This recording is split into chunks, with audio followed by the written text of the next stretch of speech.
What's up, everybody? I have two fantastic people with me here today. I got Corey with his channel VVN3 and James with his channel Veve Vibes. Not to get confused with VV Vision, Veve Vibes. But yeah, appreciate that. Or Dino. We're just gonna hang out today. We're gonna talk about this bear market, and as you saw in the title, I would say overall, Corey tends to be more of a collector and long-term holder. James tends to be more of a short-term flipper. And you know, their channels will tell you that. And of course, they have their own. James has long-term holds, and I'm sure Corey has flips. But overall, we're gonna kind of focus on that. I am about to share this, so thank you for joining us in the chat. James, Corey, thank you for being here. Did you want to just real quick do an introduction just to your channels, just a quick like what you do? Not it. James goes first. Sure. Yeah, so Veve Vibes, not to get confused with Veve Vision or Veve Vault or any of the Veve whatever names. I started I think it's like the third month I've had the channel. I started Veve back in during Golden Moments, so that was pretty crazy time. And yeah, since then I just studied the market a lot. I think part of my history is I've made a lot of money doing Team Fortress 2 like hat trading. So that's kind of another like digital collectible that I made actually, you know, a few $1,000s on back in the day. So I've kind of taken a lot of the stuff I've learned on there and I've taken it over to Veve and some other experience I've had working on like digital markets and stuff like that. So yeah, do videos and streaming as well. So that's it. I love it. All right. Well, I'm VVN3 is my channel. I'm Corey, aka Old Rhubarb. If you ever want to find me via socials, that's me on Twitter. That's me on Veve. I make info dumps on everything that drops, starting with Hitmonkey. I want to say last year is whenever I first started making videos. I try to keep the videos short. The channel name VVN3 was I wanted to make all the videos 3 minutes or less, but that was impossible. So it's kind of like VVN3 plus some extra minutes if you're willing to stay. But yeah, that's my shtick. Every drop, I cover it as quickly as I can. Very little speculation, mostly just info. And my wife has a channel too, the VVT, and I stream with her live late at night. Awesome. Love it. I really like the way you, Corey. I really like the way you introduce your members because you have like a unique, you know, kind of like a picture for each of the people and stuff. And I'm assuming if they're like a higher tier donor, they have like a actual body attached, like a crown or like a thing attached to them. So, yeah, maybe you should do that. Like at the 3 minute mark, you should introduce them because it's VVN3. Like at the 3 minute mark, because I like how the way you do that. I like that idea. That's a really good idea, actually. Of course, that's just like more planning in the video, so maybe not. You got to edit it. You got to compress some dialogue. Yeah, I just wing it. So that's another difference that we have. I like to just yammer on and just probably repeat myself 2 or 3 times. Corey's very organized because I mean you essentially did that professionally, right, for like a long time, kind of like writing and information gathering and stuff. Yep, that was kind of I was in the military for 8 years. I was a journalist, and then I was a mass communication specialist. Then I was a combat cameraman, and I've got a couple degrees that are, you know, you do a lot of communication stuff and those as well. But yeah, that's kind of why I do the things the way I do them. My channel is 8-bit because I like 8-bit games. I've got an 8-bit coffee mug. Oh, I'm skinny now. I'll put it right here. This is full of pre-work. I should trade Chris some comics for coffee. But yeah, we're doing the battery acid right now because I'm feeling it. We got Dan Scobble in the chat as well. He jumped on Randy Chavez's stream last night with Cavell Anderson, and really good information. Really, I don't know, just hearing that conversation always just gets me hyped up, despite how things look. Hearing Dan's conviction, I would say that was the word of the night on his investment and on Veve. So good. And then also recently, and part of our reason for doing this as well is I'm trying to get us all balanced, but whatever. Part of our reason for doing this as well is just like the bear market or the bear cycle, whatever you want to call it, kind of just gives us like the negative energy, I feel like, in the community and just like on socials, just all around. So I know for me personally, like hearing like Randy, Dan and Cavell talk last night, it was just like, okay, there's still people who've been here for a while that are really excited about the future of the project. Same with Johnny Dunn. He had an interview with NFT Pirates, and both of them again like been here for so long and so excited about the future. So just trying to like up the VV vibes, if you feel me, on this general like negative sentiment market. One of the things I've been wanting to say for a while, I just haven't really went on live to really talk about it, and I haven't really made a video about it, but like, I feel like a lot of people who are in VV are only looking at VV, not really realizing that assets across the board are like getting smashed right now because of like the Ukraine situation and gas prices going up and inflation, and like there's so many other factors that a lot of times when things like this around the world happen, people sell off their assets that they can afford to sell off. So probably being NFTs first, crypto, and even stocks, that you see the entire market across the board is really low. I'm not gonna lie, like I'm very involved in crypto, and there's points that like some of the crypto I've been watching at for a year is at lows that I've never seen it at.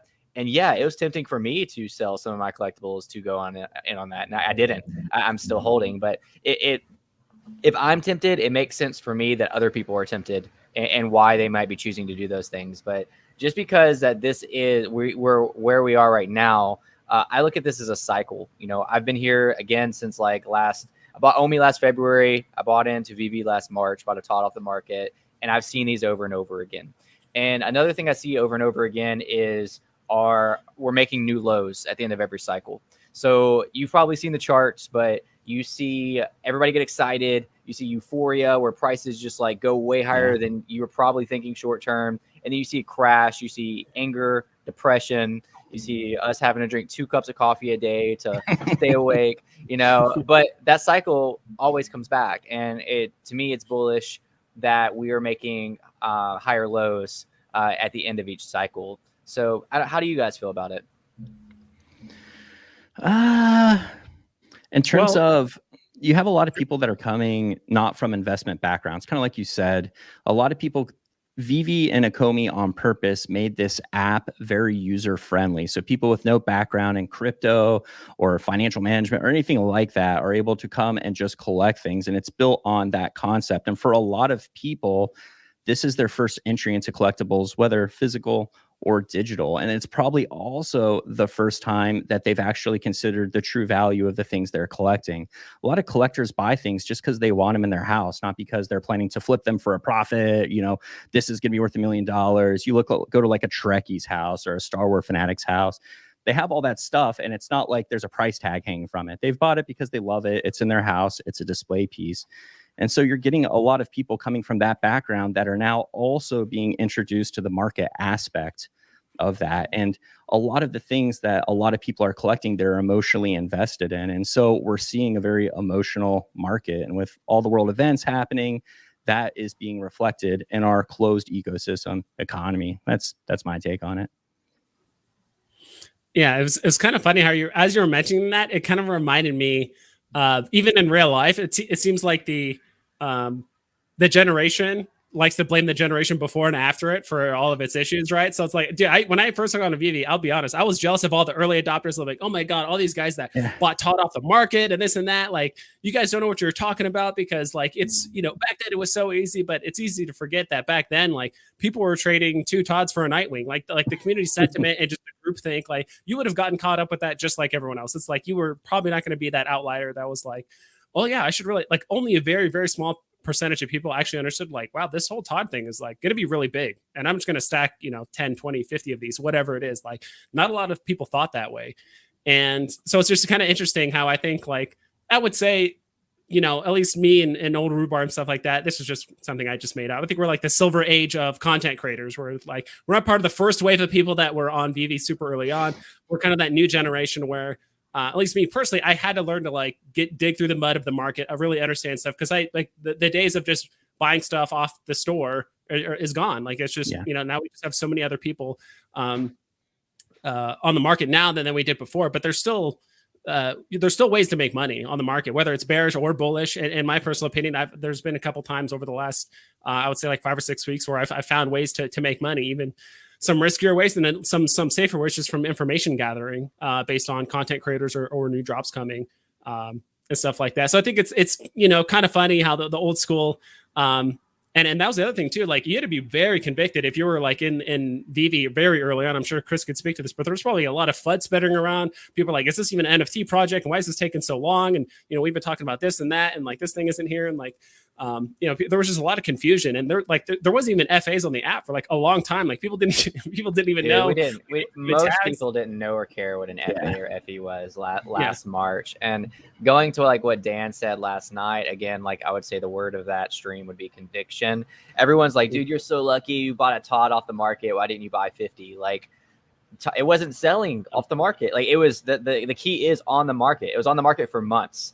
It was backed by the devs were docs, but again, at that point, last February, last March, people didn't really look for that stuff. It was on GoChain, which is like a blockchain. First off, last March, a majority of people who know about blockchain now didn't know about it last March, but you especially didn't know about GoChain. You probably knew about Ethereum, but you did not know about GoChain.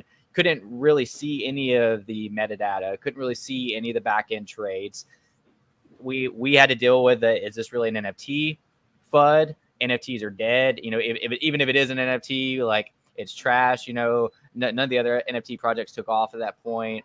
When I downloaded the app, the secondary market was turned off for like a month. I had to do all of my trading off app through a Discord that wasn't even an official Discord. It was a non-official Veve Discord because Veve didn't have a Discord yet. Like, talk about like conviction. And again, that's not to pat myself on the back. That's to say it wasn't luck. Like, it wasn't like, oh, you're lucky because you're early. It's like, no, I was more convicted than the average person that did find out about it early, and I'm still here.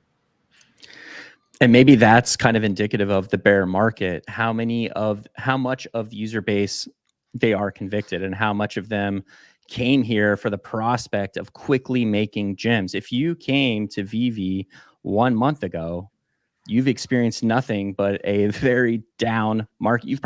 Maybe you came in with 200 gems and you just loaded a bunch, or 1,000 gems or more, and you loaded up with all these things that these things are going to pump and they haven't. And during that same period, we have explosive user growth on the platform. So you have to wonder also on socials, how much of what we're seeing on socials is reflected of like long-term users, convicted users, and new users who have been met with, I can't get a drop. I think it's a scam. And this market is awful. I don't know what everyone's talking about. So there's like this big nexus event happening right now. Yeah, and I think every generation, or, you know, quote unquote generation of people that have gone on Veve, it's just it's the same thing, just different issues, right? Earlier on, it was like, hey, is this project even going to like take off? Like, I don't even know. And plus, back then, box prices of NFTs were pretty expensive. I think Todd was 80 gems, right? Like, there hasn't been a box other than like Ashton Martin and stuff like that. But like, most of the time, DCs are 50. Disney is 60, or I guess most recent 40 for like box. Yeah. So like back then, box prices were really expensive too. So back then, it's like, put $80 into an NFT project you're not really familiar with, or if it's going to take off. Like, it takes a lot of conviction. Stuff isn't selling out. You're like, what have we been doing here? And they have all these like, you know, projections and stuff. But overall, like, since I got on Veve, I started during golden moments. Like, I've honestly, the whole project, the whole app has changed my life in different ways, and even just being interested in the community. And I think that's why this project is going to take off. Honestly, it's just the community. I mean, how many other communities, whether you're thinking CryptoPunks or whatever other NFT communities, where like people will mislist something or accidentally sell something and they'll just give it back or find the actual person like that. Yeah, that never happens. You never hear stories like that. But in Veve, you actually hear them pretty frequently. Because the community, you know, the community is just awesome, and we're all here. At least, you know, the good majority of us are here for the long run, including myself. So, yeah, man, I completely agree. At the end of the day, Veve changed my life. You know, like, it introduced me to Web3, and it introduced me to NFTs in general. And now I'm just so heavily invested not only in the project but in the community aspect of it. Like, I want to meet you guys and other people in the future at real events.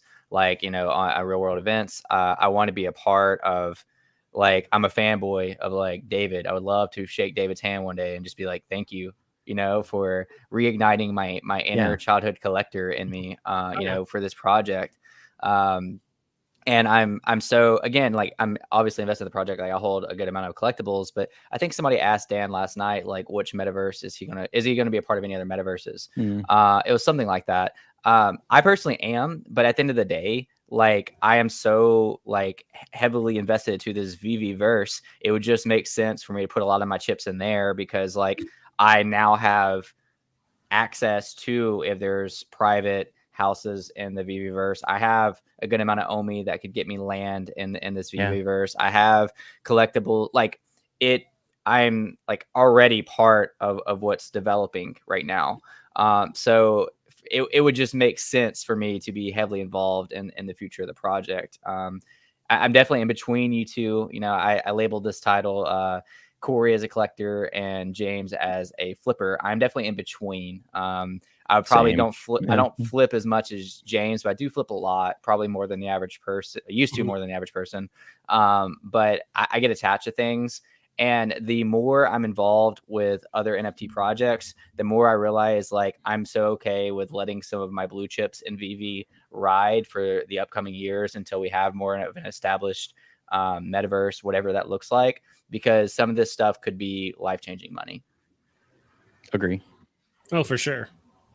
So in terms, you kind of mentioned, you know, what metaverse space are you going to subscribe to, you know, whenever this all happens and all these different, and for me, that's a long-term prospect. That's not happening in the next 6 months. It's not happening in the next year. If you believe in NFTs, then you kind of have to believe in metaversal spaces. So we have Disney, and this is kind of a question for both of you, but I think Chris would probably know more because you're more crypto-based. But whenever the Disney metaverse kicks off, because obviously that's going to be a thing, they're devoting all that money towards it. Would the NFTs that we have on our current platform, like, could we take those with us into a Disney metaverse, you think? I mean, obviously there's no way to know that for sure, but what's your thoughts on that? Yeah, so the way Web3 is supposed to be designed is pretty much your assets, and you can take them where you want. So it would definitely make sense if Disney made a metaverse that they wouldn't gatekeep from any other metaverses, specifically ones that already have their IP in it. It would just make sense to me that Disney would allow their own IP to come into their metaverse. Also, on top of that, Veve Vibes and myself debated this kind of like around this Disney topic, but I think if Disney does create their own metaverse, or when they create their own metaverse, and if they do branch off of Veve, I don't think that's going to hurt our collectibles at all. I think it's actually going to be better for us, because we pretty much got a limited run of the first ever Disney NFTs, you know? So like forever and always, Veve will be known as the place that got Disney NFTs on the blockchain. And those NFTs that we have access to now, I think will only just go up in value if in the next, whenever the licensor runs out or whatever, you know, they do their own thing. I still think that's completely okay. Yeah, I think, and I've even heard this too. People are like, "Oh my god, like what if Disney pulls out of Veve, or if they start making their own NFTs on their own metaverse?" Like, I'm like, that's great. That means that there's no more Disney NFTs on Veve. The ones that are here now are limited and they're exclusive, and there's no more going to be made. There's no more question about, oh my god, what if they make 12 Goofies or 13 Donalds or this, that? Like, it's done. And so I think, if anything, there's probably going to be some people, like if there was an announcement like that, some people would panic and the market would dump a bit, but people are thinking like, wait, this is it. And I do think Disney would find a way to make it interoperable. And if anything, they might, there might be a fee there or something. I don't know how Web3 works or anything like that. But if anything, if Disney is smart, they're actually going to give you an incentive to actually move your NFT on their metaverse and keep it there. They're going to say like, hey, if you move it over here and keep it here, we're going to give you a bit of incentive, because we want all the Disney NFTs on our platform. If you're on a platform, like, that's fine. But there's actually going to be an incentive to actually keep it on our metaverse and keep it here. So bring your wallet over, bring your golden moment, bring your lenticular cards, bring all this stuff over, because you're going to get this benefit, and you can rent it out or do this and that. And you're going to have a head start from everyone else, because they're probably going to be, in a way, starting from scratch, you know, when they release the metaverse, or whether they're going to release multiple NFT series beforehand, whatever it is. But you're going to have a leg up, you know, ahead of everyone else on Veve. So I think it's super bullish information, whether Disney makes their own metaverse, whether they pull out of Veve, like, no matter what happens, I just say it as an opportunity to have Veve do well. Doesn't matter to me. Nice. Also with Omi being like labeled as a third-party utility token, and them already having partnerships with these huge IPs, specifically Disney, though, like, it's not out of the range of possibility for Omi to be used in the Disney metaverse, which, again, I always advocate this, but like, if you're, obviously nothing on here is financial advice, well, Chris, for the thing, but like, if you're already invested in Veve and you believe in the longevity of the project, to me, it's a no-brainer to have some OMI as well. If you're not invested in VV and you don't care, then yeah, whatever. But like, I would hate to be 100% all in on collectibles and not have any OMI. But yeah. So before we started, we were kind of talking about cattle. Go ahead, James. No, I did. It was a Twitter space. You were talking to Chris like last week, I think. You were talking about OMI and stuff, and you said something, and it like one of the women there, including mine, our minds were just blown about OMI, where it's like, like definitely invest. If you like VV, invest in OMI and VV or whatever. But it's like if you invest in OMI, you just wait long enough, and it gets on enough platforms. Like there's kind of literally no way to lose with OMI, because whether the market is down or up, OMI is still getting burned no matter what happens on the market. It's just like if OMI's down, more OMI's getting burned. That's great. If OMI's up and they release a big drop, more OMI's still getting burned. It doesn't matter. Like no matter what happens, just given enough time, it's just one of those things that, assuming we're on multiple platforms and all that kind of stuff, and there's a lot of utility tied to it. Because right now, I think some people are treating it kind of like an altcoin because it doesn't really have any utility. It's kind of running in the background on VV and getting burned that way too. But again, but once everything falls into place and it's on mass platforms, like there's going to be a whole lot of burn going on. That's it. He said it all. But that you're kind of talking about Catalyst, and we were kind of talking about Catalyst together before we started the stream. What are, in your guys' opinion, what is the most major catalyst that needs to happen to sort of cause a market recovery, or will that catalyst actually cause the bear market to last longer? Yeah, I don't know my limits on what I can say on YouTube without them like kicking us off, but the Putin situation needs to get solved for sure. Mm-hmm. Something needs to happen with that. Hopefully, and on the good side for Ukraine, and obviously not like a political talk, but things. If you had to tie a percentage to that situation, to this bear market, how much of that situation do you think is applying to the bear market?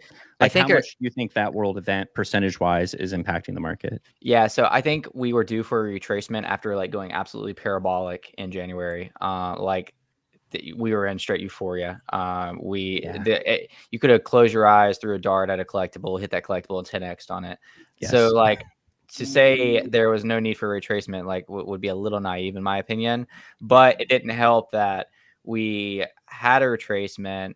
There was a couple weird things in the community that happened, some like negative things, maybe some miscommunication things, and then a world crisis happens.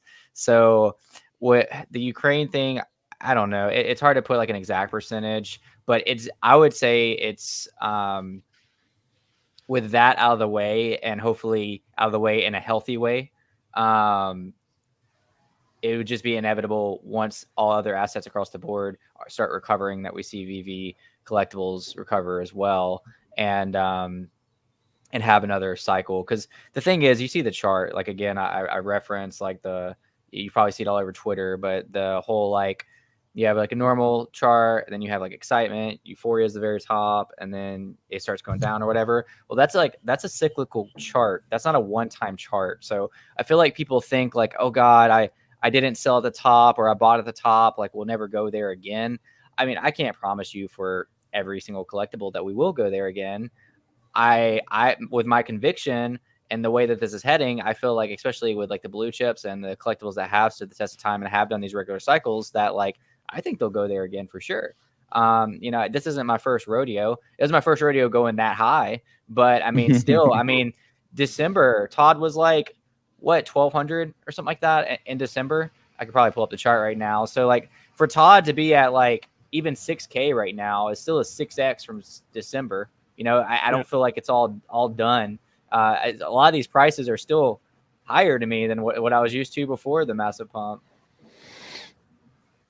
Yeah, and I think because the retracement, in my opinion, because it basically the first 3 weeks of January just pumped like crazy. I think during holidays, people were seeing friends and family. Everyone had their VV apps pulled up, and they're like, "Hey, what are you doing over there?" And you're like, "Oh, I'm just doing this drop thing." They're like, "Oh, that's a comic of Spider-Man." You're like, "Yeah," and it's like it's 7 gems, and then I could flip it for 57, like literally minutes later. And they're like, "Hey, that's kind of cool. You do that enough times." And then we just had a huge injection of people as well as gems like flooding the market. And I think people just kind of carried that idea like, wow, any of these NFTs can just do a 5X, a 6X, right? So we just saw a huge pump in the market. Of course, the first week, all the grails pumped first, and then followed by, the next most popular thing, then the next most popular thing. And so that lasted for about probably 3 weeks of January. And then after that, I think we had an honest like month of, I would say, like retracement or so. So from January all the way through to like early February. So I would say probably like 2.5, 3 weeks of retracement. But then we started getting dogpiled by cryptos down, chili peppers, bots, international conflicts, like you said, things happening, in Canada as well as Ukraine and some other stuff that's going on. All that stuff just kind of started just get dogpiling. Talking about MTL, people are like just dogpiling. And Pokemon, like, oh my God, Alfred Kahn has a Twitter. Like, that must mean Pokemon. And then this is happening. So it's like, I just think like the market was going down and there's probably a point where it's going to start like leveling off. But then all these things just started getting dogpiled on. And then people are like, oh my God, what if Pokemon? So they probably started selling off. And then, oh my God, these bots are just trying to get rid of all their collectibles. And they started undercutting. And so again, it's one of those things where, like I said, it's a different time, different problem, right? Or very early on, they probably didn't really have to deal with about bots. We do, but then once Q system comes out, we don't really have to worry about bots anymore. Now it's just about like, it's all secondary market. It's all going to be just because eventually everyone's going to have to learn the secondary market because it's going to be legitimately random. Doesn't matter how fast or slow your phone is or where you are. It doesn't matter as long as you enter that queue at the right time.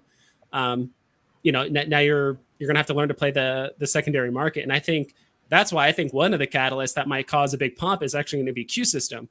It's not the biggest pump, but I think it's going to be one that could cause, because some people have gotten so good with drops, they use it as a passive source of income. They get like, oh, there's 3 or 4 drops this week. I'm probably going to win 2. I can flip this. I have fast internet, 5G. I know all the techniques, blah, blah. But once you take all that away, they're like, oh, shoot, like I'm not doing this anymore, or I'm not making money anymore. And to be honest, if I had a ton of extra income, I'd probably be making some riskier plays or stacking this or that. But now that stuff is gone, people might actually start reallocating. And we're already seeing it now. Like I saw the Gale and a few other people that are like reallocating all their stuff that's usually, lower tier, maybe independent artists into more of the bigger IPs and Golden Moments and Batman and higher tier, secret rare and ultra rare comics that are the higher grade. So it's like, I think just the separation from the quote unquote lower or mid tier NFTs and the big, grails and blue chips are just going to get wider and wider and wider and wider. Like it might take a few weeks after Q system and people are like, wow, this is like, I'm not winning anything. It might take him in a couple months. Like who knows after Q system, but exact same things happening in the rest of the NFT space as well, as people are basically flipping out of projects that might not be around here for years to come and flipping into projects that they consider blue chip. So it's funny to see those same patterns outside of Veve in Veve as well. I do want to rewind real quick. 2 more factors that I feel like could play into this bear market that I don't know if I've even heard yet. I brought it up in private chats, but one of which is that you need 1,000 gems in order to access MTL for Veve. Yep. True. Not everybody has 1,000 gems, so the only way to get there is to sell some of your assets that you have if you are looking to have MTL. So for the average user, I would love to know what the average user, how many gems that they have. But I'm sure they're having to sell some stuff off in order to hit that 1,000 gem mark to be able to, I don't know, even take out their initial investment or whatever they want to take out. Second thing is Veve did crack down on bots. Obviously, there's still like an issue in the market, but you have to think a lot of those bots did have liquidity in their accounts. Yeah. So now that liquidity is no longer in the market. So it got sucked right out of the market because of the dang bots, and then the bots accounts got locked. I don't know. I'm sure they're able to withdraw. I don't really know if they're able to withdraw those gems when MTL comes or what. But we just had a ton get sucked out of the market. So just those 2 things factored in with everything James just said, and it just being a general bearish market for every other aspect of an assets space. It just makes sense to me, just being able to zoom out and just say, okay, everything's down. Bored Apes Yacht Club is down. Bitcoin is down. Ethereum, like whatever you look at, it is down from where it was in January. So if I'm not like too zoomed in, it doesn't really bother me as much. Nice. Yeah. It's also interesting seeing the difference between comics and collectibles, because for a long time, people thought comics were bulletproof. The market could do whatever it wants, but comics are independent of the rest of the collectibles. They're always going to hold that standard value. And for the first time, we're kind of seeing comics get that sort of market correction as well, which is another interesting aspect. One of the people in your comments was mentioning comics are going to go nuts with the showroom. Just imagine most comic shops. And I tend to agree with that. But with that being said, is that going to cause some other kind of weird correction? Like, are uncommons going to be suddenly the most popular thing because that black with color pop? You know what I mean? There's just so many weird things, and this is a very strange market that reacts in very strange ways to everything. I feel like every live stream I go on or I watch, people are trying to assign all these metrics to why the market's doing what it's doing, but the truth, in my opinion, is this is a closed ecosystem and it's a very emotional market. Absolutely. We haven't had a major IP. We haven't had a major web platform, MTL, MCP. We've had hints, this might happen. This might not be happening. It might be 2 months, it might be 1 month. It's beta. And at a certain point, people can only get pulled along on that train for so long without a major IP. We were talking about December. I did a video that covered every drop that happened in the entire year around the 12 days of Festivus time, like right after that. And it was interesting looking, 2 drops in January, like 1 drop for this whole month, 2 drops for this whole month. You hit November and December, and it's literally like times 5, times 7, times 8 the number of drops in a singular month. Pair that with what James is talking about. You're home with your family, you're playing on this app. You have the free time to sort of advocate on behalf of Veve. And we're not seeing, that's another catalyst. We're not seeing marketing by Ecomi Veve, really. It's all word of mouth, or it's via the people that they're partnering with. Marvel sometimes retweets things. We saw Triumph Motorcycles on Instagram sharing this is coming. We saw Aston Martin sharing on Twitter, sharing on Instagram. So all of the marketing is still very grassroots. So for me, that's like another major catalyst that just hasn't happened. Like, I feel like the second Omi is on major exchanges and Veve actually starts, they're not even verified on Twitter yet. Yeah, there's like a lot of marketing stuff that hasn't even happened. I think whenever that happens, it's a thing people don't talk about, but I do think that marketing aspect is just going to be so major. Yeah, in my opinion, it's not going to happen until we get MTL and until we can get maybe the new drop system, but just like a smoother app experience. Because why would Veve want to push marketing so hard just for people to come and try to go for a drop and not get it? You know what they're going to do? They're going to be pissed off. They're going to go to the app store and they're going to leave a 1-star review, which then makes the app look worse. And, you lost a lifetime customer. So it just makes sense for them.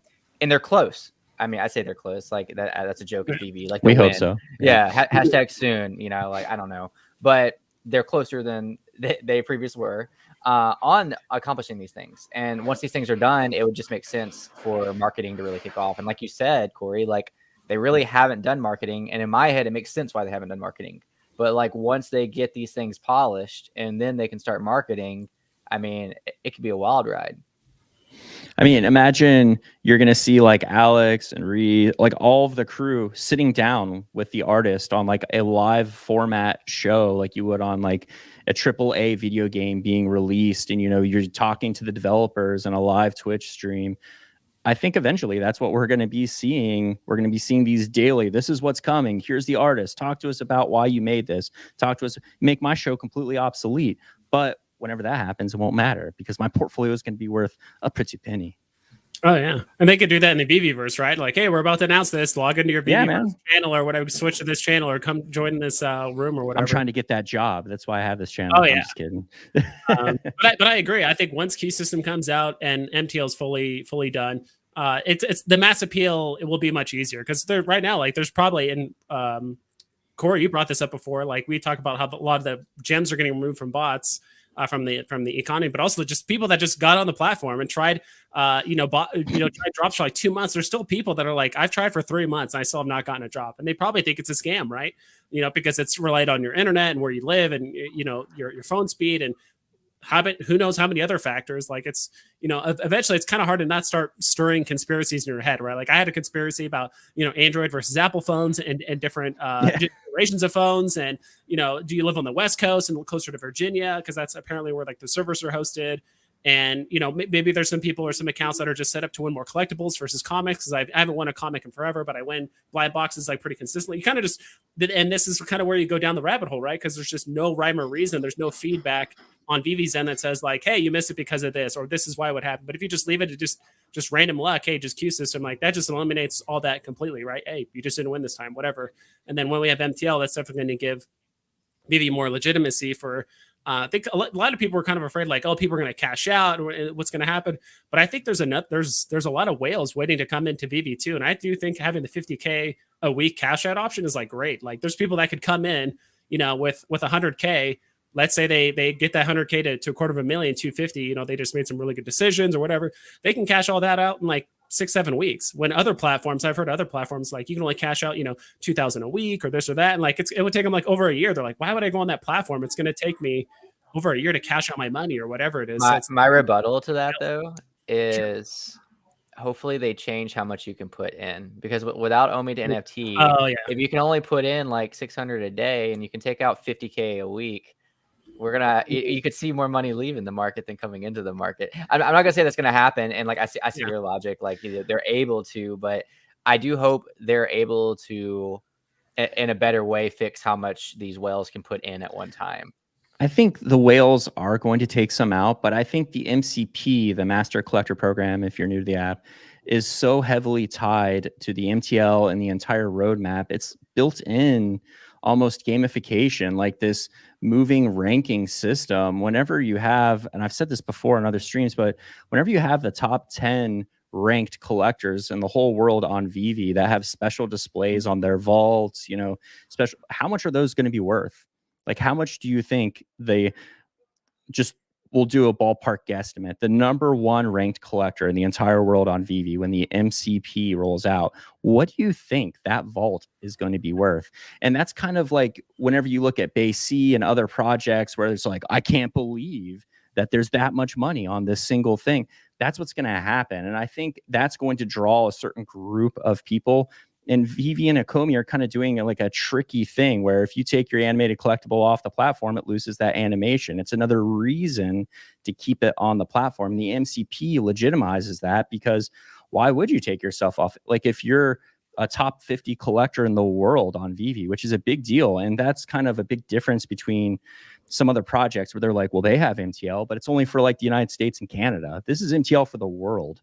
And so whenever you have a global collection system with global collectors all together on it, there's going to be subcategories eventually. You're going to have like the top 5 comic collectors. All they do is collect comics. That's what they do. You're going to have your top 5 vehicle collectors in the world on Veve, and they're all going to be, it's going to be a social media frenzy. And that's why I think MCP is the answer to MTL. Are there going to be a lot of people that peace out immediately and take those gains? 100%. I don't blame you. Take profit, especially if you need that. But this is a premium collectible platform.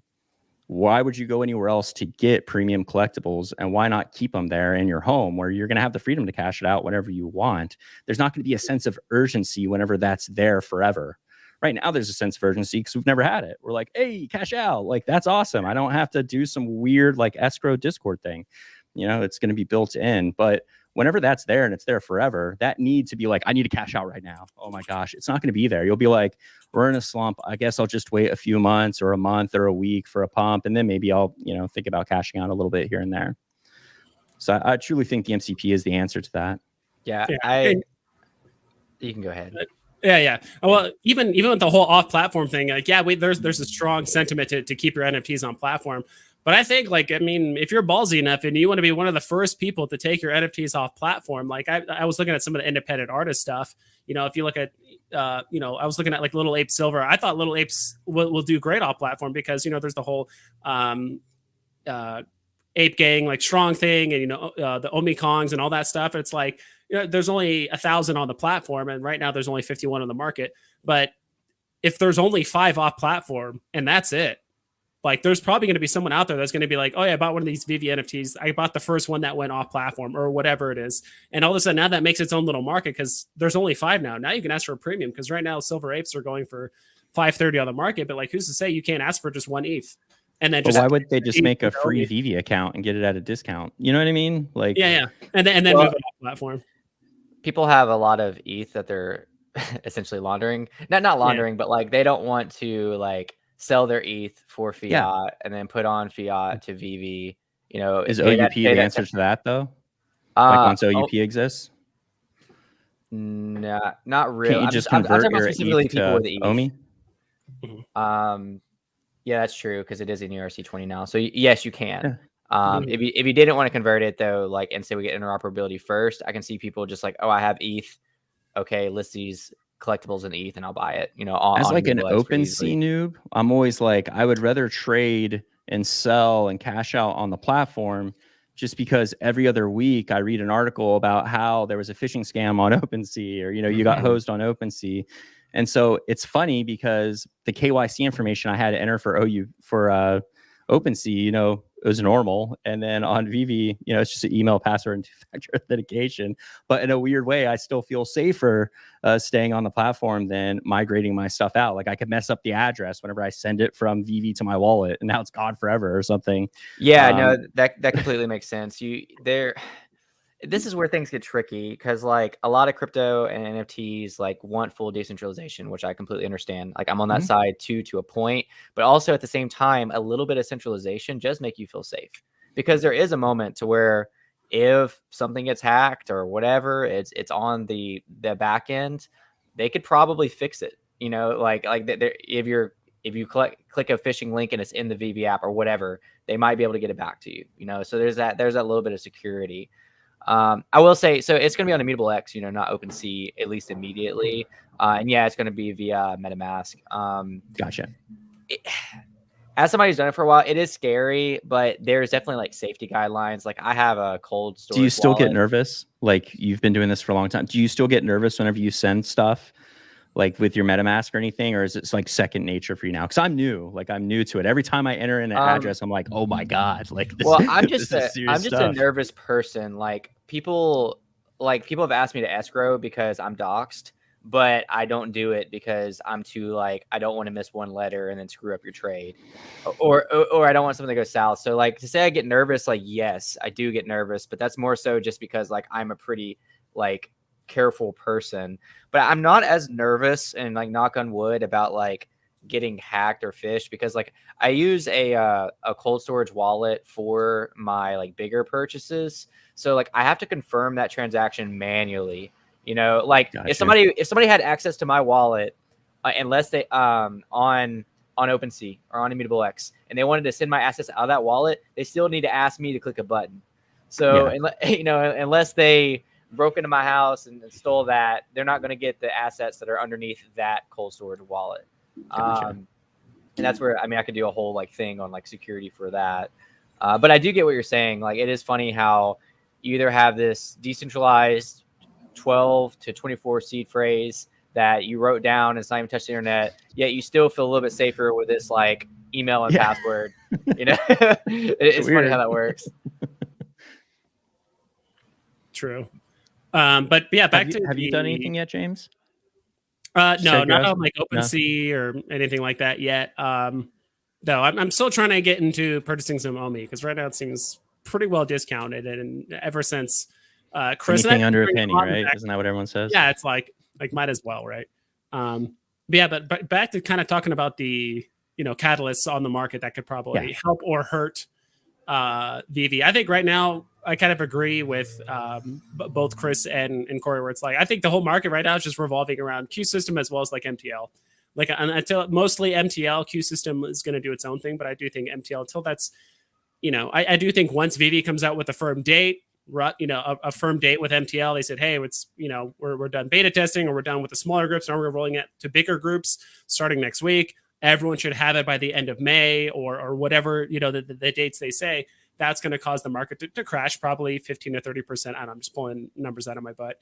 But then the real question is, how long is that dip going to last? Is it going to be 4 hours? Is it going to be 4 days? Could it be, a whole week? That's the real question. Because I do think there's a lot of people like myself, and probably some whales too, just seeing where's the bottom of this and just try to take advantage of it as much as you can. And at that point, I think we're just mooning. Will we hit the highest highs of before?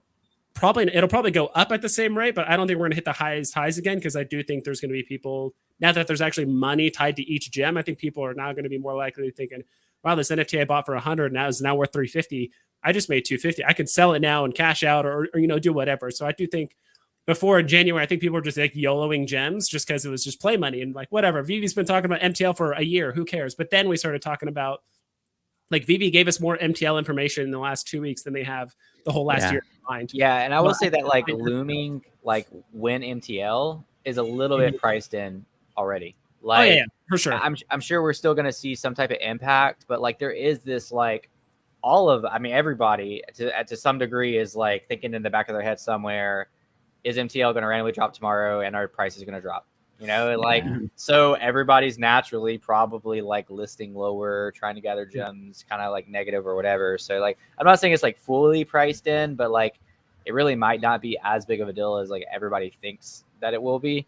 Also, I think I kind of agree with you, James. Like this next run, we might not see the exact same highs.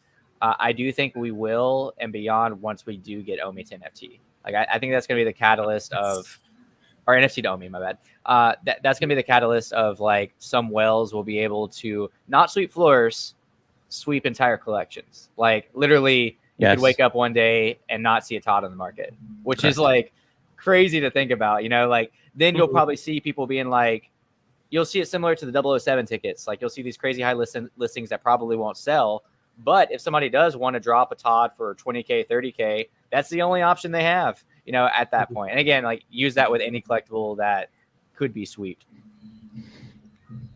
Yeah, I think we could definitely see that with, we even see it occasionally, right? Right now, I think the only temporary pumps we're going to see on the market is when the floors are starting to get a little bit, the distance in the floors between collectibles are starting to get pretty wide. We saw it earlier with C3PO. Like literally earlier today, C3PO was at like 1.7-ish, and then it just ran up to 2.7 because all it took was like 8 or 9 listings for it to run a full 1,000 gems. So we're going to see a pump, and now it's retracing because people are starting to undercut in the meantime. But like once we get, I think that's probably in my opinion, other than having a series of celebrities like start tweeting about Veve, or all of a sudden like Marvel and Disney start tweeting and start like handing out brochures about, hey, have you seen our NFTs on Veve? Short from that, I do think the biggest catalyst that probably Veve has is OMI to NFT, because there are some people that own a lot of OMI.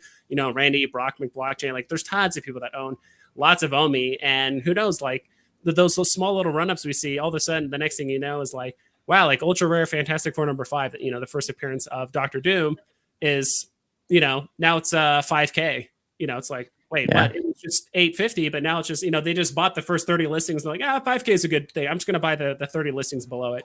And now there's only 5 left on the market, and they're all above 5K. And you're like, I sold my secret rare Dr. Doom for OMI, like right before the last like big dip, a big OMI dip. That's how it goes. Yeah, that's how it goes. Kyle Wilson, what's up, man? Another fellow. Hey, bud. He said, don't forget about MCP, lots of money. Yeah, we were talking about that. Yeah, we just were. Corey was bringing up about the top collectors, just like how much those accounts could be worth, like is pretty nuts to think about. And you were talking, James, you were talking about how, people could come in and just sweep the floors. You also got to think there's going to be accounts that are businesses. Like you represent whatever this collectible shop is, and you've made a Veve account that's like a business account, and your plan is to open a, metaversal collectible shop in Veve land or whatever the heck, wherever this metaversal stuff ends up. Think of the liquidity that you're going to have to acquire a whole bunch of things, and you're not even going to be thinking of it like, I'm going to flip this tomorrow. You're thinking this is inventory for my shop whenever I open it. And so that's just another aspect. And those people are going to be competing against people who are hardcore MCP point ranked people. And there's going to be people that are coming to the app that are hardcore collectors with a whole bunch of money, and they're going to come to the app late. And there's going to be like day one people from March who are just average people that have been able to acquire a lot of liquidity through the pump of Veve.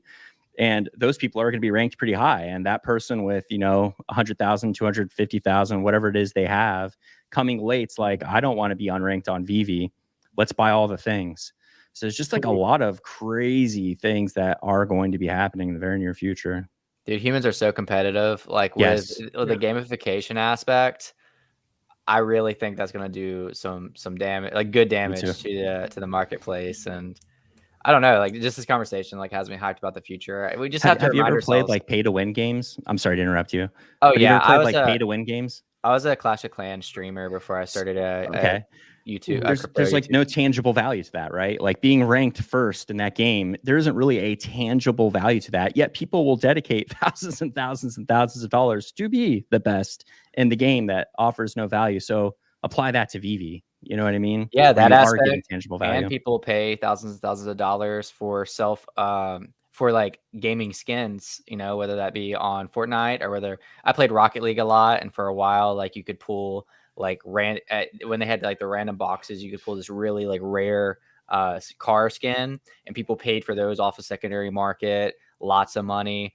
It's a big psychology thing, like your identification of self, or the way you want to be viewed online, is huge. So all that factoring into like these big IPs, and you know, it's going to be a status thing, you know, like whatever collectible it is, like, oh my God, like we already see it a little bit. Like we have like private discords for, what is it? The HT3. Like if you have like a Batman, or if you have a Todd, a Superman, or a Secret Spider-Man. 33. But like, yeah, get that like a year or 2 years from now, with so many more new people coming into the app, like people will pay that have the money, lots of it, just to have that identity of, wow, you own this asset. Yes. You know, you know, whatever that is. So I mean, we already have a couple of big influencers like Andre Jick, you know, like he's already mentioned like possibly some type of private party at his mansion in Vegas.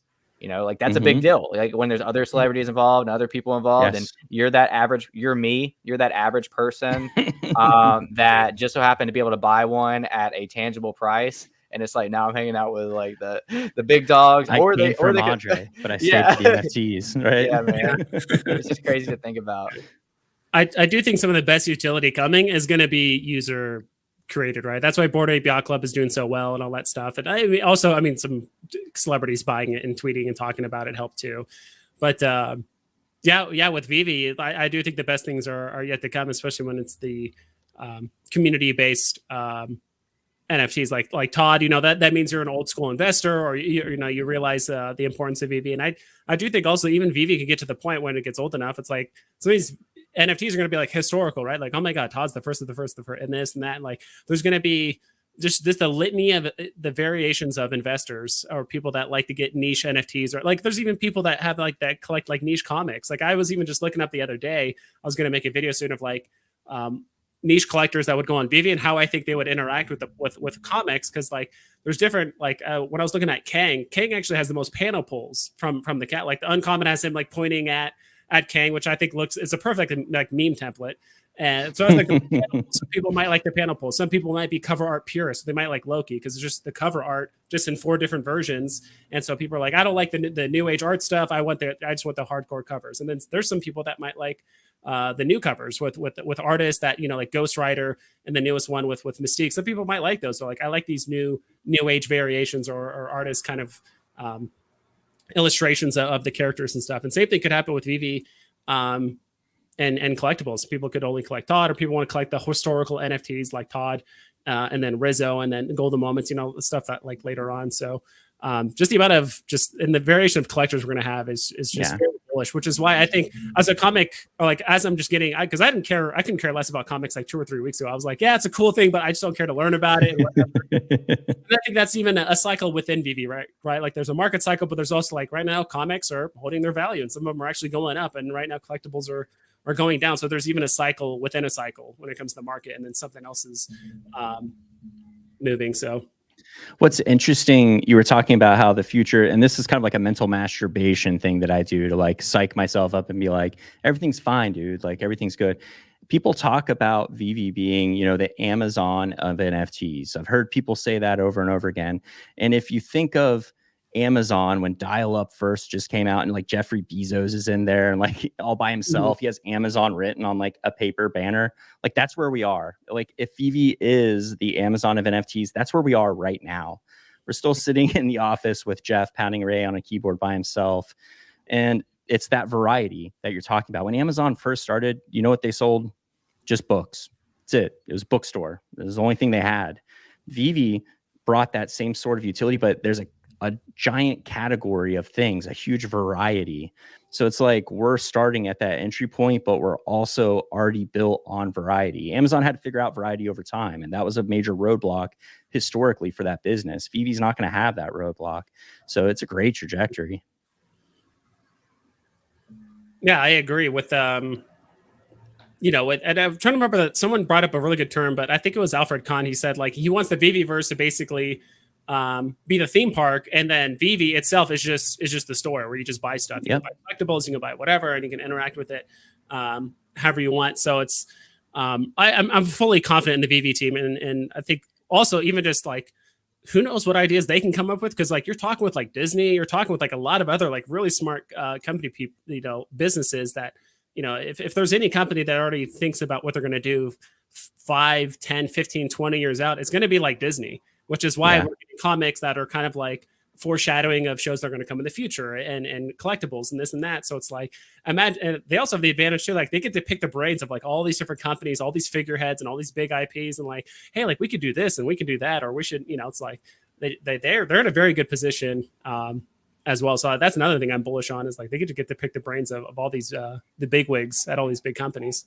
So it sounds like throughout this conversation, the sentiment towards dealing with the bear market or the bear cycle, whichever you want to call it, is really just zooming out and thinking about long-term possibilities and where the project is heading and the team. And again, going back to the interview Randy and Dan had last night, sticking with your conviction on what you bought into. Does that sound correct? 100%, which is why like I focus on info whenever I'm dealing with content.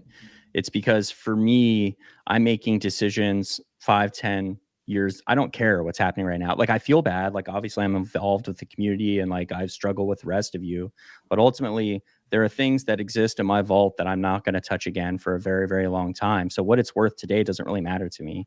You know, maybe years and years down the road, I'm going to need money for something and it'll matter at that point. But I'm so tied into the franchise and IP values of the things I'm collecting that I just don't care that much short term. Do I have some short term flips? For sure. Some things I bought with the intention of flipping, but the majority of my portfolios and things that, you know, I'll worry about that years from now. Okay. Can you name real quick before I get James's feedback on that? Can you give me 3 of those? Partners, R2, C3PO. There you go. Yeah. I didn't know you had a partner statue. Yeah. Yeah, I got one nice right after I missed it on the drop. I got it at like 2.5 after like my banks tried to stop me from sending gems anymore. They're like, this is fraud. I was like, you're killing me, bank. It's going up. Dude, I had like, I'm not exaggerating. Like I almost had to go to the emergency room. I had 104 fever that night that Walt dropped. And I was like, every time I would look up, I would like have to throw up because I had like a really bad stomach virus, and I was like trying to go for the drop, and like I was like barely able to look up, and like by the time the drop happened afterwards, I was like, I can't, like I literally just like cannot physically do this. I woke up the next day and it was like 3 or 4K, and I'm like, no, I didn't have the gyms ready. We got out of reach real quick. Yeah, it didn't stop, did it? No, it didn't stop. My buddy, he pulled out 2.5K, and I was like, I don't think it'll be any more than like, and I don't do price predictions on my channel for a reason, but I was like, I don't think it'll be more than like 1.5K, maybe max. So that's what I moved over, and it took off, and I just started 300 gymming in at a time, or 350. I can't remember what it is for Androids because I very rarely do max. Yeah, hard times, but great times. Yeah. At least for during the bearish market, like what I'm doing, honestly, I sold some stuff off that I was profitable on, mostly like Spider-Man 2099. Like back then, I sold them probably a few weeks after he went down and then up and then down. So right when he was in profitable, I'm like, all right, I'm going to sell it. I sold some other things that were in profit. But yeah, like I would say, like if you guys are still trying to flip or still trying to make some money in the meantime, when you see certain gems like lenticular cards kind of bounce back up, certain golden moments bounce back up. So like when you see something like C3PO like chilling around like 1.6, or if Iron Man chills at like low 1K, in my opinion, like that's the time to buy, because I do think it's going to rebound and people could buy it. And the worst case scenario is like, what is it? Like you bought an Iron Man at 1K, like who cares? Like that's still a great buy, right? Also keep an eye on just any new drops that happen. Like that's honestly, if it wasn't for Corey's video, him talking about Ghost Rider, like I kind of cross-reference all my resources. I have a video that I released a few days ago, my 6 resources I use for like comics. And like when a new comic comes out, these resources are consistently up to date. They give you information, and I'm trying to cross-reference all of it. And Corey said, he's like, yeah, like this is a top tier, like Bronze Age comic. And he gave me some other information. I'm like, okay, like maybe I'll stack these. And I did. I threw probably like 1,500, 2,000 gems. Collecting a wide variation of like the commons, the ultra rares, the rares, and all that stuff. And then sure enough, I'm like, dude, this is like really low. So I bought them up. I think I bought 6 ultra rares. I bought a couple more, but I've already sold probably about half of them right now. And you saw like that thing ran up to like 500 gems not too long ago. So just keep an eye out for characters are going to come out that people might sleep on. Like I think some people that might sleep on are like Scarlet Witch if they had like a collectible of her come out. Like she just signed a contract for like 7 years. Same thing like a like Jean Grey's like an original X-Men person. People might be like, oh, whatever, she's not Wolverine, or whatever excuse they're going to give to like not give her credit. But it's like, dude, Jean Grey part of the OG X-Men. Like, I'm just saying these names because it's international. So if they came out with those, I'm like, dude, those are going to crush on the, especially if you see those go below certain prices. One of the reasons people love Wolverine so much, and this is an interesting thing that's happening in terms of like the nerddom. The reason people like Wolverine so much is it arguably is the only successful X-Men thing that we saw while X-Men was owned by the Sonyverse. And now that Disney has purchased up everything, Marvel and all those other studios, they have all those things back. So I think what's going to be happening with the X-Men, we're already seeing like X-Men 97 on Disney Plus, but I think what's about to happen to the X-Men and the Fantastic Four in terms of the Marvel Cinematic Universe is going to be on par with what we saw with kind of like our phase 1 Avengers runs. And you're making me want to go buy some comics when we get off the stream.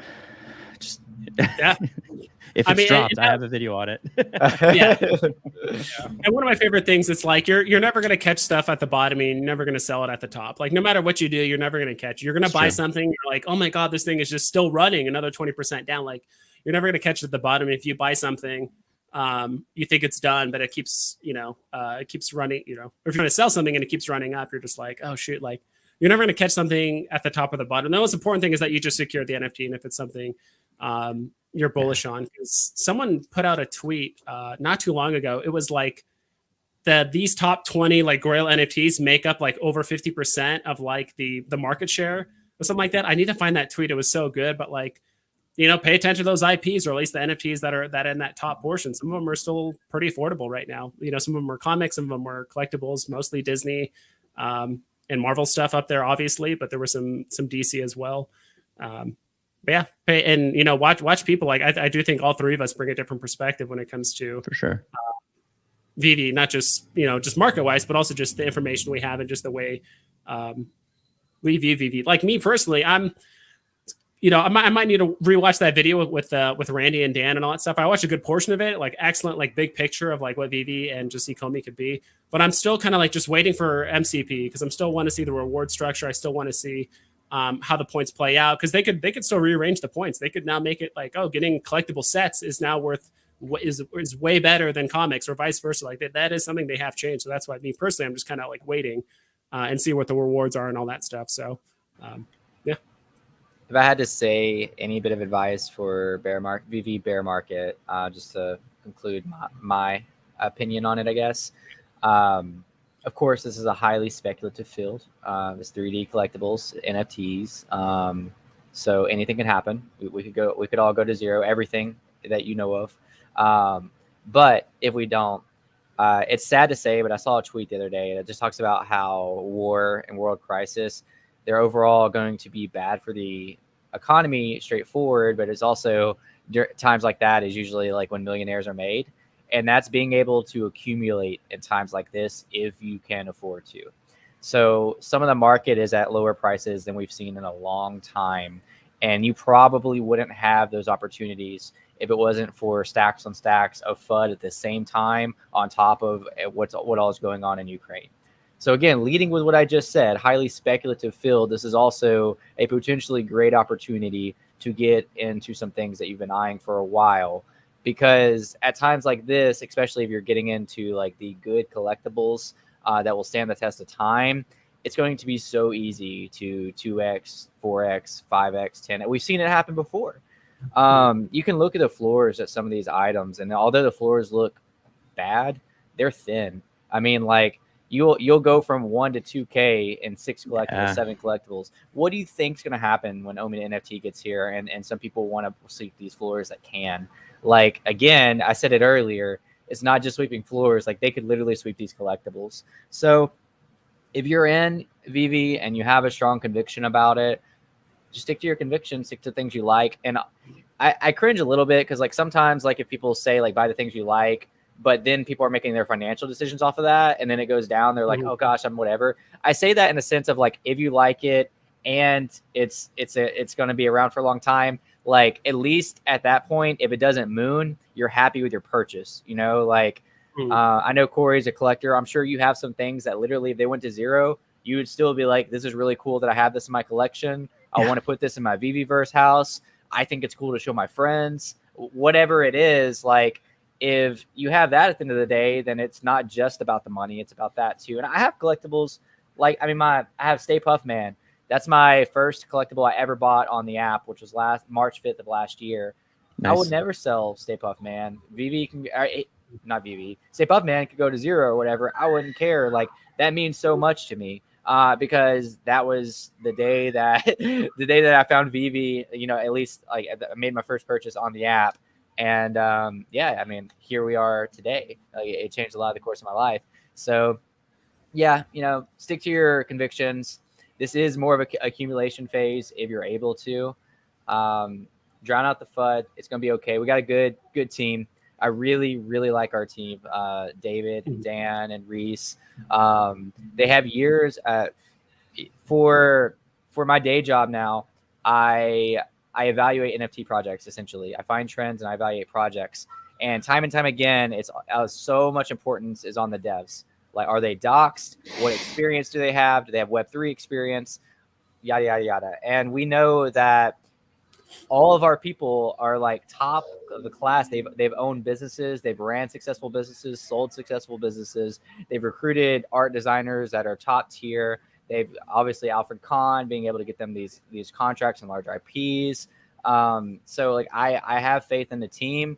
Sure, at times people get upset because it's like, oh, they didn't deliver on the timeline they said. But there's so many more factors that come into play that we just don't know. For instance, I think Heather actually discovered this, Corey, but also thank you so much, Park East Music, for the super sticker. You're the best. Thank you. But somebody was like, why didn't you drop a collectible on National Women's Day? And they were like, our artist is from Ukraine. You know, like we didn't know that. Right. And now that we know that, it's kind of like, oh, I feel kind of bad for asking, you know, kind of thing. For a lot of things, like there is probably factors in the background that they're not allowed to disclose. Because some people are like, well, why can't you just be transparent? If it's on Immutable X's end, why are some of the NFTs aren't interoperable yet? Veve cannot tweet, hey, Immutable X sucks. You know, they're being slow. You know, they'll throw their partner under the bus. Same thing with some of the IPs. You know, like if Disney wants Veve to drop this IP next Friday, I'm sure they have a little bit of leeway, but at the end of the day, it's a big IP. They probably should respect Disney on what they ask them to do. So just if you're here, try to have conviction and faith in the team and realize that it could only go up from here. Yeah. And realistically, like in the grand scheme of things, like no one is to blame. There's no one person or one thing to blame. It's accumulation of a lot of things. So it's like, don't blame, you know, the previous generation of Veve people that are on here, and, you know, and don't blame the holders or the collectors, because realistically, like it's a symbiotic relationship. Whether you're a collector Corey or a flipper James, doesn't matter. Like it's a symbiotic. If literally everyone on Veve was a collector, nothing would go down in price. So like basically, if you did not win the drop or snipe it off the market, everything would be 10x, and you would never be able to buy it. Like we need flippers on the market, because right now, like basically flippers are given everyone, not just flippers, but it includes MTL and all that stuff. Like everyone has a second chance to buy these prices back what they were in like December. Because you need both of those things. So you need the collectors to pull up the price, but you also need flippers to kind of keep the prices low, so that future collectors or people that don't know about the platform yet could still come in at relatively competitive prices, right? And, you know, things are going to come in cycles and go and stuff like that. So I don't think, you know, I've heard people like, oh, these flippers or paper handers or this or that. It's like, first of all, you don't know people's situation in real life or what's going on. People might need the money or cash out, or people are just flipping. Like there's nothing wrong against making sell walls. There's nothing wrong against flipping. There's nothing wrong, against all those things. So we need flippers just as much as we need collectors. It's a symbiotic relationship. Like I said, if literally everyone on the app was a collector, unless you got it on drop or you sniped it on the market, like you're just like, oh, I guess I'm not getting that forever, because now the most recent comic is 5 times the price because everyone's just collecting it and they're not selling it. So flippers are actually generating the IP more money because you're actually selling. So in that per transaction. Yeah, so they get money per transaction, which makes them more than likely to stick with Veve in the long term, or to be able to want to do more drops. Yeah. My suggestion, go ahead. No, I say, and flippers they give people a roadmap to where things could be, right? Like, because we saw where prices have been at some point, now we know, like, hey, like these NFTs hit this point, or it has these resistance levels or whatever. Like we get to see all this information because the flippers, like, if everyone, like I said, if it was just a collector, then everyone's just like, I bought this and I'm crossing my arms and I'm not selling it till 10 years from now, 5 years or whatever. So sorry, Corey, go ahead. No, you're good. My suggestion to keep perspective during times like this is, as you're building your portfolio and you're making those decisions, look at every single NFT as if it's its own business. Like, if you were investing in a business in the stock market, you would probably know something about what it does, what it produces, what its value is before you spent that money. If you do just that little bit of research as these drops come, right now, I think there's a feeling, buy all the drops. It's dropped, buy the floor. And then whenever we're not seeing those rebounds, you have a lot of people really frustrated. And I think if you just took a step back and as drops came, whether it's a comic, it's a collectible, really do just that research and have some faith in what you're buying. That way, if you can't flip it, that's okay. Like, it's never going to go to zero unless Veve goes away, NFTs are a bust, and the metaverse doesn't happen. But in a normal world, it's going to recover. And you're not going to have that confidence if you're just blindly buying things based on a chart or based on a talking head on a screen telling you. If you just do that little bit of due diligence, it's just going to save you so much heartache. You know, I really like the view of viewing it as like a stock share as well. I was in the stocks before I was in a crypto, and I just think of it as a stock share that you own, where there's like not a lot of shares in that company, like at all. Like if you take like scarcity in a matter, and you have an asset to your share, like you have something to look at. You know, like obviously when you buy stock shares, you don't have this like beautiful digital piece to look at saying like I own a piece of this company, whereas like this NFTs, you kind of own a piece to the greater good, I guess, per se. But I don't know, it was just, I was thinking about that the other day randomly, and it's really not significant on why I'm saying this, but it's just an interesting way to view it. You know, if there's 10,000 of this item and you have one, then you have 1 out of 10,000 of that available shares, and you have a face and body or whatever to that share. It's crazy. And a lot of people sometimes tie that NFT to their image, right? They make it their image or their profile logo or part of their intro or outro in their videos or whatever it is. So it's actually kind of interesting how I think that's also, it's a great time to be on Veve. It's like, I definitely like, you know, on my streams, or I'm sure you guys on your things, it's so much more fun talking about like, no, don't buy this, buy Superman or buy Mickey. Like, that's so much more interesting than like crunching numbers on a graph or like, oh, this company's going under because there's an oil spill offshore that happened in this other country, so the stock's going to go down, and like a bunch of weird stuff. Or, you know, this CEO did this like criminal act, and that, like, now this, you know, there's a power struggle within the company. It's like, oh my gosh, like I just want to collect Superman and Batman. Also, win Veve PFPs, you know, like that'd be awesome. Like, you know, like the little hexagons on Twitter. So what people do is they obviously just connect they don't have to connect their MetaMask. It reads their public keys to their MetaMask wallet. What's that? PFV, what is that? PFP, they're profile pictures.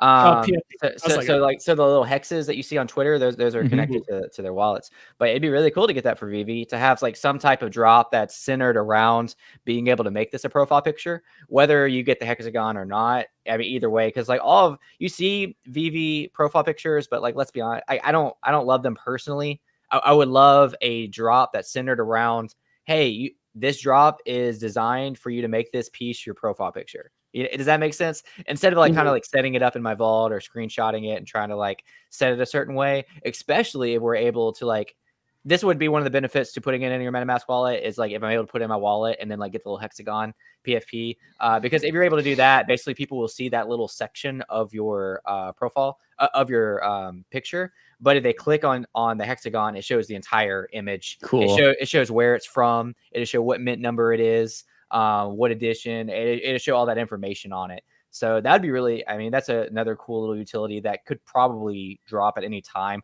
I'm pretty sure in one of the AMAs, they even kind of mentioned possibly doing like a PFP exclusive drop. Also, Cool Mode did a super chat. Hey, thank you. A panel of NFTs yesterday. I said buy IP NFTs. Awesome, Cool Mode. Thank you so much for the super chat. And that's really cool that you had a panel, and shouted out Veve for the IPs. Very cool. I actually have to do a debate on Vevevolt's channel on IP versus scarcity, and I got stuck with scarcity. So it should be fun. I think that's what I'm not going to speak for him. He might even still be in here, but I feel like Veve Vault's subscribers and followers lean towards scarcity. So maybe you'll 100%. Maybe you'll have the edge in that debate, like James had the edge in our debate. Yeah, the golden moment. Oh yeah, I definitely had the this edge. James guy is a golden moment chiller. Those are the comments. Yeah, it's just Disney. Whatever. It's I think you had Marvel, and you could have leveraged the whole comic thing, and I know you didn't, like on purpose. Like, well, I wasn't even supposed to have Marvel and all that stuff, but yeah, the whole scarcity thing, and I think that's not mutually exclusive, right? You don't need to have just like, IP or scarcity. It could be IP, and I think that's the best of both worlds. It's like if it's popular, 100%. In my opinion, it goes in this order. It goes like how popular / IP is the character, then it goes scarcity / whatever rarity it is, and then you go to whatever other things about it. Oh, this artist made it, or whatever. It's this kind of special thing or this cover because if it's popular and it has low mint, I mean, look at like the Ben Rileys and stuff like that. Like those like really took off because it's like big IP and way lower mint than like the original Spider-Mans. Those things like really took off. Or I mean, we'll see how well they perform, after MTL and all that stuff's kind of flesh itself out and we get this market recovery happening. But yeah, I think that's the best of both worlds. I mean, you can't have scarcity and just a no-namer like NFT by literally like nobody knows, and it's just Like, what about a rock JPEG selling for 1.5 million? Is that actually? Yeah, it's a thing. And that's what's so weird about the space that we're in and these conversations we're having about, NFTs and all of that is some of the normal roles just don't work anymore. Mm-hmm. Oh yeah. At the end of the day, like again, like people do not realize how much money other people have, specifically how much they already have in crypto assets. Because somebody asked me the other day, when do you think and there's a counterpoint to this too, but when do you think like other crypto projects, NFT projects, like the space will respect Veve more? And my answer to that is probably when our collectibles are interoperable, even when certain ones are. That's why I think it'd be good to go ahead and get the interoperability off for some of these smaller IPs. That way, they'll be able to put them on Immutable X and hopefully even get a better logged backend data from like the Immutascan, because right now it's a little bumpy. But once that's available, I really think that it could be much more respected from the rest of the space that has a lot of ETH, especially indie artists. Now, I wouldn't say everybody on that space hates big IPs, because like Nike did a drop and they did well. Adidas did a drop, they did well. Walking Dead did a recent drop. They're not doing like that great right now, but like there's been bigger IPs that came into the rest of into OpenSea that have done pretty well. So like, yeah, I think once we get that interoperability, and again, people have a lot of ETH. Like, do not underestimate how much ETH people have and how much they're willing to degen. Like people were spending 6 ETH on a project they knew was a rug just because it had a Kevin meme in it last week. It was called Pixelmon. People knew without a doubt it was a cash grab. It was based off of what's it called? Minecraft's game that they have in it called, I think it's actually called Pixelmon, which is kind of like a Pokemon inside the game. It was terrible. It was a bait and switch situation. The guy paid somebody on Fiverr to make this art look amazing, and then when he actually dropped it, the actual project looked nothing like the art. And he raised $70 million and was basically like, okay, well, now that I have 70 million, I'll put 2 million towards actually making this something, which is insane, dude. And people were still pumping in 6 ETH floor for this Kevin meme. Like, it's nuts. Like it's absolutely nuts to think about. And it's that kind of thing, which also I think contributes to the bear market we're in, is because you can pretty much go on the internet every single day, do a Google search for like rug pull NFT scam. And a lot of people coming to our app can't land drops. They see, the average reviews on whatever store they're downloading from. They go on Twitter, they click on the tweet, and they see all the FUD.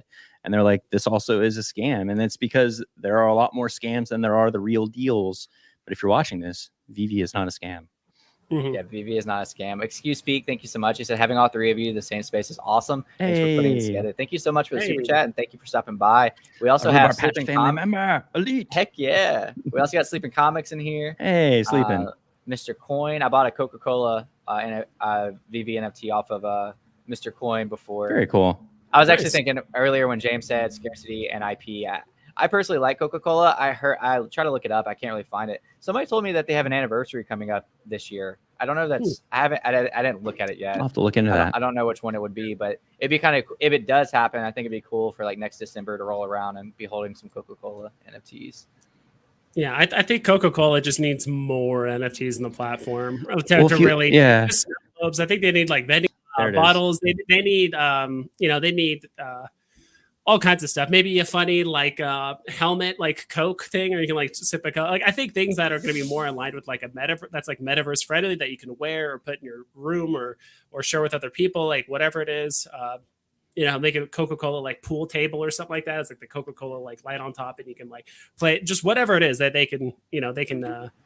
I just want a physical airdrop. Like I have the set. Go ahead and send me like some of those Starlight Coca-Colas or something like that. Like, well, the first NFT project they did was with Decentraland, and there was like vending machines, jackets, music NFTs. It was a charity event too. So I mean, the first Coca-Cola NFTs were like, there was just one, but weren't there different ones? Because there was a jacket, there was a like refrigerator that dispensed Coke NFTs that you could give to people. Yeah, it was really freaking cool, dude. It sold for 6 figures. I think that one NFT came with all of that, like a package, but I'm not 100% sure on that. Gotcha. Because at first I was upset, like, oh gosh, Coca-Cola, this isn't the first ever Coca-Cola NFT. But then after thinking about it, it's like, okay, this is the first like collected Coca-Cola NFT, and that made me feel better about it. Veve and T, I'm sure you. It's my wife. You know who that is. Tea. Thanks for the wife. Now go make me a sandwich. I'm just kidding. It's Women's History Month. Check out her YouTube, by the way. Yes, for watching this. Support your female creators. For sure. Her last video is over all the female creators that we have on the platform, which I think is 9 for collectible. Wait, no. I think it's 9 for collectibles and now 6 for comics confirmed on the app. Female artists or husband-wife kind of duos. Not very many, considering there's some 700 collectibles. If you consider the comics as 5, because there's 5 variant covers, about 700. And of those 700, only about 16 female artists represented. So you want to talk about the strong women? Those are the strong women. Forget your, Wonder Woman muscles. It's those artists breaking those glass ceilings. So I know I said this over your chat when you guys are live. Also, I have like the sun beaming in. That's why I keep on. It looks glorious. It's like a god. It's like a god. Great angle. It's from my Thor nose that I bought. Random shield. No, I was in a women's space, Twitter space, like last week, and Veve and T's YouTube video was pinned up, and I went and watched it, and I was like, this is so good. Like, why is this not bigger than it is? I had no idea that it was your wife, or really? that is Heather. I don't know. It was late. I clicked the video. I was like, this is so good. And then I commented on it, and she said, hey, me and Corey are live. I was like, oh, that makes so much sense. Okay. I remember that. I remember you. Yeah. And that's how I made that click. But yeah, for real, it's an awesome video. It's really awesome that you guys can do that together. I really hope that Veve and YouTube allowed, I don't even know if this is your goal, but it'd be so cool if you guys are able to like do that full time or more full time, and that'd be see where this metaverse goes. I don't know. I'm excited for you guys as a couple. That's really cool. Much like with Veve and Omi, I'm long on YouTube, and I didn't see someone that was doing product information videos. And the people that were talking about products, while I enjoyed watching, were doing super long, kind of like live streams. And I just didn't have the time for that at that point. And I was like, oh, I'm going to fill that niche. And if Veve does become a thing, I'll just establish the footwork now. So I'm just riding it, just seeing what happens. My friends like James and Dino are like, how's your channel doing? And I'm like, I'm not sure. I just respond to the comments. And if Veve announces a drop, I do a video on that and I move forward. Yeah, it's awesome. It's crazy because with the Women's International, International Women's Month and stuff, I was going to make a video soon about that's like influential women that like influenced me, or at least like women that I grew up like watching that I liked a lot. Like I was talking like Lara Croft. Like I would love to see her be like an NFT. Like these are like things I would love to see be like an NFT. Like, dude, me and my brothers used to play a ton of Tomb Raider back in the day, and it's like I like the women characters that aren't powerful just because they have superpowers. Like, oh, she has super strength, or she can read minds, or she can, like Mulan. Street level heroes. That's what those. Yeah, are. it's like street level heroes. Like this is something that's like, oh, this is believable. Like this is something like an everyday woman. Like you don't need to have superpowers from a different dimension or a different planet or whatever. It's like these are the things like you can do. You can think this way and all that stuff. So like those are the characters that I've always known. Plus, like Lara Croft was sick with her guns and all that stuff, which was always cool. Which is, that was also like one of the first, and that was even like risque too, like her outfit and all that stuff when it first came out in like video games. Like all that stuff was like, there was some pushback from like the community and with all that stuff. So it's kind of interesting. So I need to do that video soonish and kind of get other people's feedback on like who they want to see get released. Either if they could have it as an NFT or other female influences that they've had when they were younger. Or at least like that can be your Win Wednesday, your next Win Wednesday video that you do wherever you Laura do Croft. Like the fan art. This is coming to Lara Croft, man. Do it. Yeah, do it. Lara Croft would be sick. Well, speaking of International Women's Month, I have to pick up my beautiful and independent 18-month-old from daycare. I have 2 daughters, and so I'm the only guy in my house. But yeah, opposites. 2 boys, 2 girls. Nice. No kids. I'm there too. Living that dream. That dream where you can just eat whatever you want, whenever you want. You can lay on that couch and stare at the ceiling. No one's gonna bother you. I saw a stand-up the other day that was like me leaving the house without kids, and you just walk right out the door, and it's like me leaving the house with kids. And it's like 10 minutes. Like, get your shoes on, get your pants. Stop taking your pants off. like taking forever. Chaos, like man. Get them together, pack in the bag, and just like. Oh man. I'm like Thor, go put your shoes on. He has like a shoe on his hand and on his shoulder, and I'm like, bro, come on, this is like a 10-second thing. It's gonna be a 5-minute operation today. It is. Yeah. Okay. Yeah, man, it's nuts. But guys, Kids thank you so much for coming on last minute. Everybody in chat, thank you for being here. If you're watching later or now, be sure to leave a like, subscribe. Also, go subscribe to Veve and 3. Go subscribe to Veve Vibes. Aka James and Corey. These guys are amazing. They went over at the beginning of their video what they each do. Definitely check out their channels and check out Veve and T, which is Corey's wife. She does amazing content as well. Sleeping Comics, heck, I'll shout out a couple of creators in here. Sleeping Comics, thank you for coming by. Has amazing videos on not just comics, but just all around everything Veve. Also has a great resource for the community called Veve Rank. Kyle Wilson, Veve Vault. All you creators that stopped by, I'm sorry if I missed anybody. Of course, Dan Scarbell, I'm sure everybody knows him. But thank you all for coming. It's been a pleasure. Guys, you want to say anything else before we conclude? Well, we have to shout out Daniel Marquez, the most consistent Veve content creation commenter to ever live. Heck yeah. Daniel really is, man. Thank you so much. He's in every video. I love you, man. Dude, not just videos. I'll post on Veve feed. And Daniel is so active. He'll respond on the Veve feed. I'm like, I just see rocket moon or rocket like hang loose, like hand symbol, like all the time. I'm like, this dude is everywhere. It's great. It's great.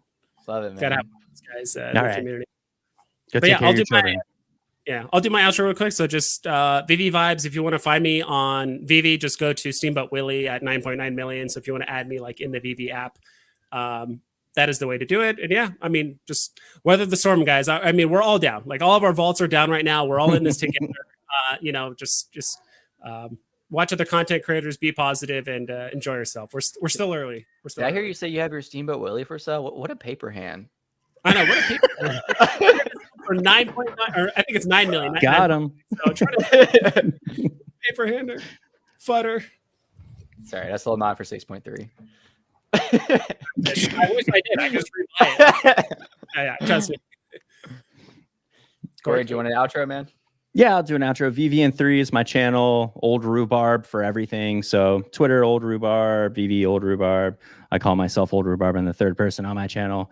And I do short informational videos basically for every single drop that releases, whether comic or collectible. I give you pretty much everything you need to know about the history of that brand or that character. Usually it is around 5 to 7 minutes of your time. Yeah, they're super informative. Really gets into the nitty gritty, like the artist behind it, the design, and information around it. So really good videos. I don't know how you do it, how you stay so consistent. There's no way I could. And hatred. Yeah, but I love the content. Guys, I needed this too. Like, this wasn't just for like the viewers. Like, this is really refreshing. There's been a lot of negativity just on Twitter, the god awful subreddit. I'm a voice correct on that, but so it's nice just to be able to talk with people who are here having fun in the moment, excited about the future, okay with where we're at, and just a reminder that at the end of the day, I know this is probably cringy to say like on like a kind of a financial based channel, but like it's not all about money. You know, like I get to meet awesome people like you, awesome people like the people in the comments, and it's what you laughing at? Like, don't cringe. I'm like, oh yeah. But honestly though, like I'm in it for a lot more than just the money aspect, and being able to talk with people like you reminds me of that. Awesome sauce. I agree. Thank you guys so much. Peace out. See ya.